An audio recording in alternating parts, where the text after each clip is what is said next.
জিন ভূতের রাজ্যে তোমাকে স্বাগতম। আমি মাইশা স্টাইনিওয়েল্ড। আজকের গল্পটা শুরু করা যাক। তখন সবেমাত্র কলেজে উঠেছি।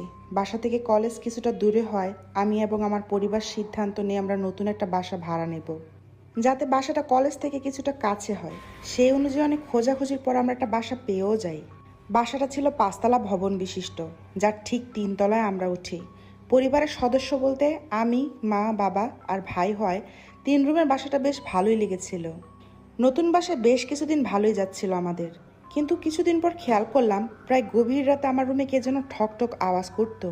সেটা আস্তে আস্তে তীব্র হতো, কিন্তু আমি দরজা খুলে দরজার বাইরে কাউকে দেখতে পেতাম না। পরবর্তীতে সকালে এই বিষয়ে কাউকে জিজ্ঞেস করলে সবাই আমার মনের ভুল ভেবে বিষয়টাকে উড়িয়ে দিত, কারণ তারা নাকি এমন কোনো আওয়াজই শুনতে পায় না রাতে। তো এমনই একদিন আমাদের বাসায় ছোট্ট খালামণি ঘুরতে আসে। সারাদিন আড্ডা দেওয়ার পর রাতে খাবার খেয়ে সবাই